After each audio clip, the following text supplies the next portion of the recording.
here's where I get to say welcome to another episode of Mike Nerichlo Online, sharing my love for people, wine, food, and all things made passionately. Oh, that feels good. It's about time. Last episode I shot was December. Feels good to be back. I have been itching to get more content up on the site. Life has gotten in the way, been very busy for the last couple months. Super excited to be back online.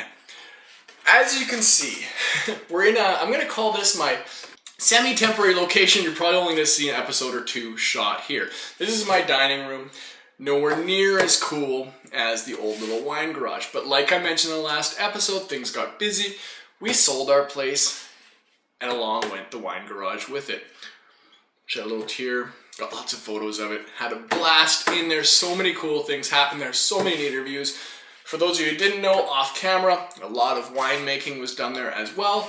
A lot of experience was gained in that little garage. I will miss it.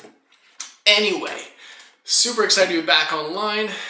As I also mentioned in that episode, and why this is going to be a semi-temporary location, I do have in works a much more epic little facility than the wine garage. That's all I'm giving you as a hint for now.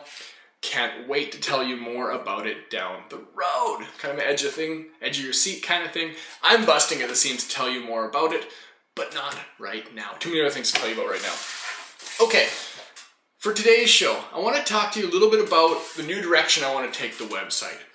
What I would like to do, kind of from this point on, is explore the world of a little bit more, how do we put it, smaller lot wines, wines that really interest me, wines that get me excited, wines that are different, not the common wine that you see all the time.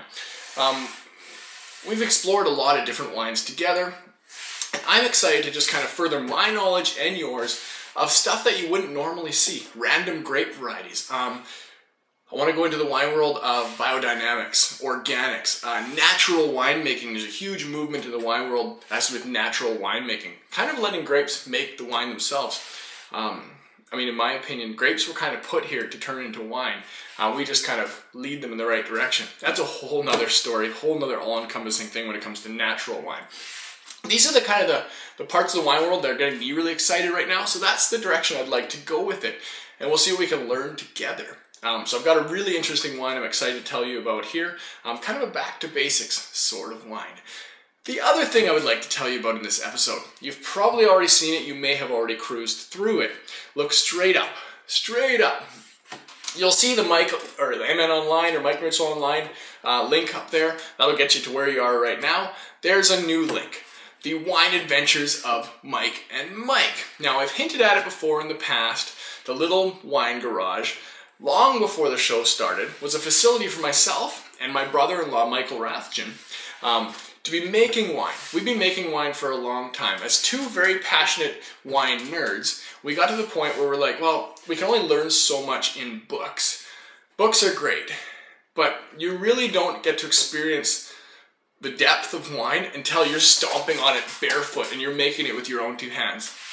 It gives you a whole appreciation for all the effort that goes into every drop that ends up in the bottle that you have on your dining room table with your friends.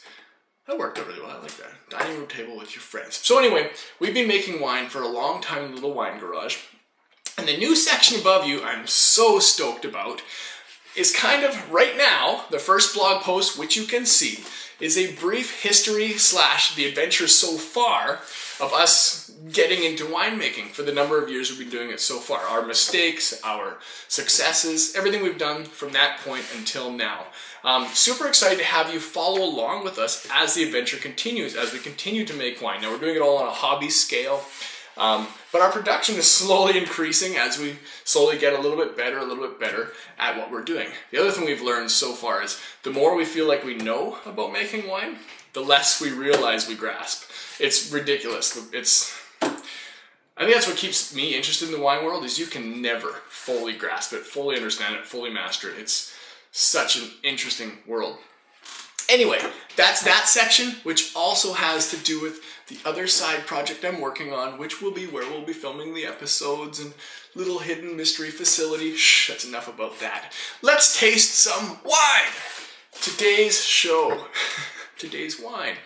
I figured I would try something different for you. Something you've probably never heard of before, and hopefully you can find to try at some point. Georgia. We're not talking Georgia down south, United States of America. We're talking Georgia near Lebanon, near the Black Sea, right near Turkey. Georgia, in Europe. Super interesting part of the wine world.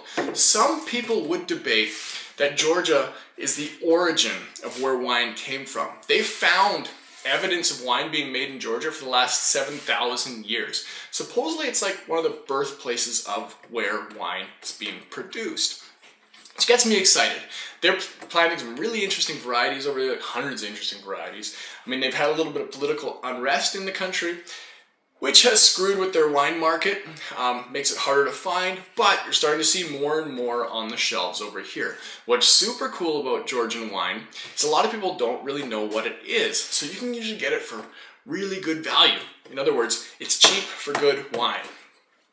That's all I have to say about that. So today's wine from Georgia. This is from the producer Timonelli, and this is their 2008 Saperavi. Now Saperavi, one of the more important grape varieties to Georgia. It's kind of their big red variety. You could equate it to like the Cab Sav of California. It's the big red wine from over there, and they use it for a lot of different things. Now, they've got several hundred different varieties growing in Georgia. Another cool thing about Georgia is, supposedly, I read this somewhere, I think one of my wine books behind me or something, but supposedly, there's some evidence that they've cultivated some of the original Vitis vinifera from like the wild grapevines growing in the bushes in Georgia, supposedly. Which, I mean, it's, again, there's so many little things that lead to it being, let's just call it one of the birthplaces of wine, but it's been doing it for so long, they've got some experience there. Another cool thing is they've got really neat old school winemaking techniques. They'll bury big wooden vats and concrete vats and stone vats underground and let their wine just age in there. They'll pull it out just before bottling. Very old school techniques. Gets me super excited. I love stuff to do with the wine world, from historical winemaking. I don't know. There's something different, something authentic to it. All right, so let's try on this one here, I think sells for like 13, 14 bucks retail here in Canada. Really reasonable price. The 2008 Saperavi from Timonelli. Okay, right away, on the nose. I like this wine. I like the color of this wine. The lighting in here sucks, but you can see right through it. It's got a nice, I don't know, I don't like when you see over-extracted wines. When you can't see through the wine in your glass, I feel like it's too over-extracted and too dark. It's going to get so dark that it's going to compromise some of the flavor of the wine. That's my opinion just off the view of some wines. This one, beautiful color. On the nose, it's got so many neat, like rich plum aromas, black currants, hints of cherry. It's got a lot of herbal smells to it, like just earthy herbal smells. Almost sort of like a tobacco leaf or something, a little bit of tar. Oh, but bright fruits, bright like plum and currants. Really nice smelling wine.